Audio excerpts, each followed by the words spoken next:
If you're in the market for a small family SUV, then chances are most of the cars that you're looking at also come with some pretty small engines. And whilst I've always been an advocate for, say, example, the 1 litre 115 brake horsepower engine that they put in the Volkswagen Group cars, what if you know you need more power? Well, this could be your answer.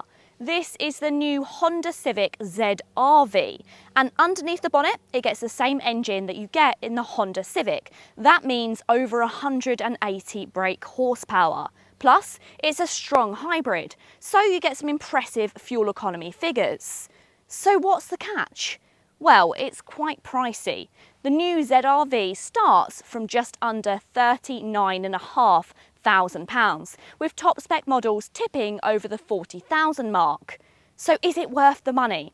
Well, hopefully that's what I'm going to find out in today's video. So if that sounds good, then please do keep watching. And if you like new car reviews and car content, then this is the place to be. Go ahead and hit the subscribe button. The new 2023 Honda ZR-V has a very simple UK lineup. Just the 2 litre e-HEV powertrain is offered in one state of tune, paired together with 3 trim levels. Elegance is the entry model and gets keyless entry and ignition, heated front seats, rear parking camera, auto lights and wipers, dual zone climate control, and that's standard on all models. The Sport adds half leather seats, a powered tailgate, privacy glass, wireless phone charging and sportier body styling.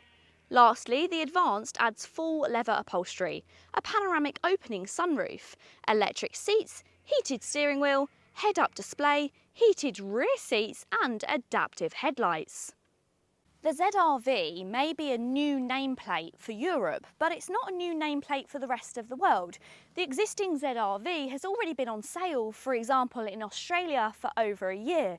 And in fact, when I first did a bit of research when I was filming the HR-V, I just figured that it was Australia's version of the HR-V.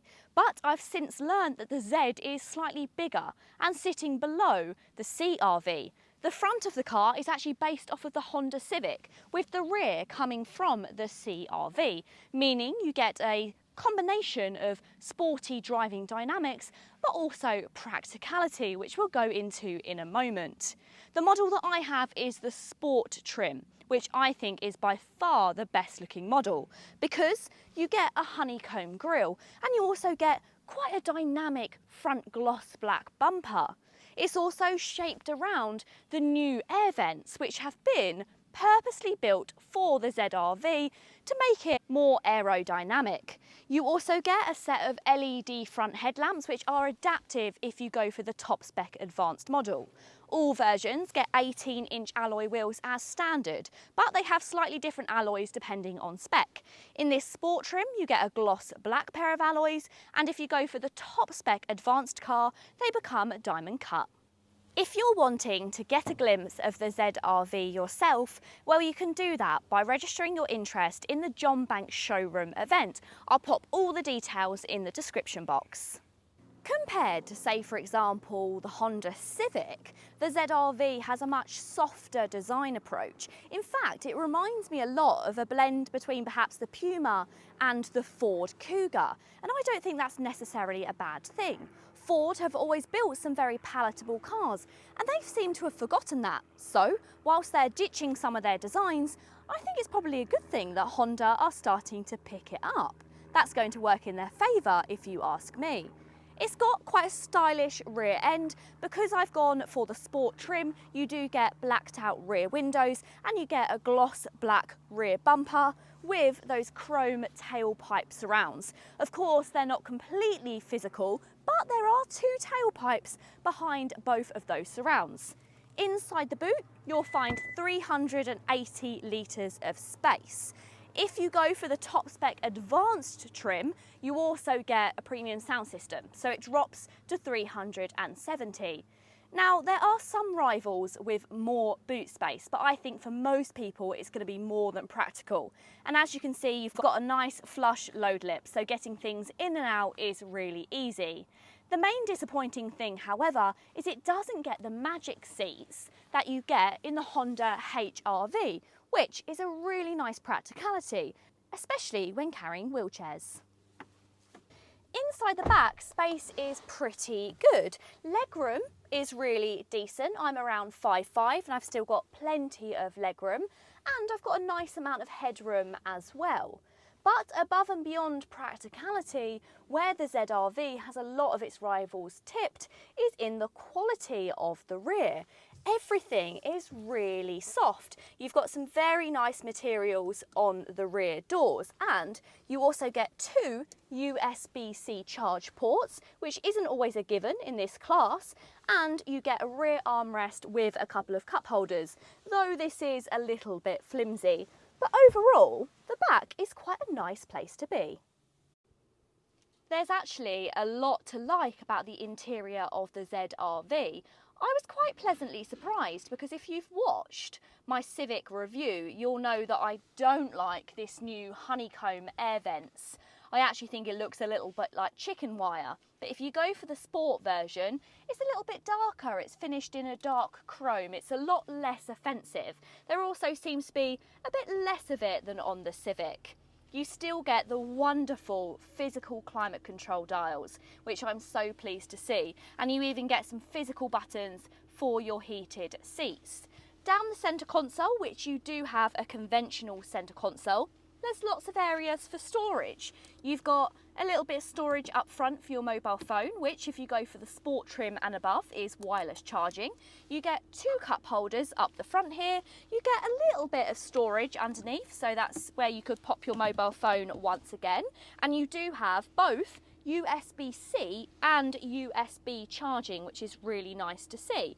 Wireless Apple CarPlay and Android Auto as well, which is great. And then you get quite a large centre console storage system there as well. Also, on this sport trim, as I mentioned, you get part leather, part cloth seats. And something I love about the material used is it has flecks of gold going through it. In fact, I first saw this on the DS. So to see it in a Honda, I'm quite surprised. At first, you're not sure whether somebody's got in here and they've smeared some makeup on it because it looks quite shimmery. But then you realise it's actually built into the leather. It looks really nice. It's a bit different. It stands it aside from a lot of its rivals. And I quite like this material that the gear selector is finished in. Again, once again, it has a bit of a shimmer to it. It feels quite special. The gear selector itself, I'm not a huge fan of the buttons over a conventional selector, but let's face it, it won't take long to get used to that. The touchscreen is possibly a little bit smaller at 9 inches than some of its rivals, but a lot of people don't like a large touchscreen because they can be distracting. This system is pretty easy to use. It's one of the most self-explanatory, and you do have some physical buttons for your home, your back, and your volume. The steering wheel, nice and round, and it does now have some pretty well-weighted gear selectors which are finished in metal. Now this is the first time in a long while that Honda have actually used metal gear selectors, which is quite nice. On this steering wheel you'll find physical buttons for your volume controls, and then on the right you've got your cruise control. It's all just very logically laid out. Really user-friendly. In fact, I think it's one of the most simple and user-friendly layouts that I've driven in a car in a long while.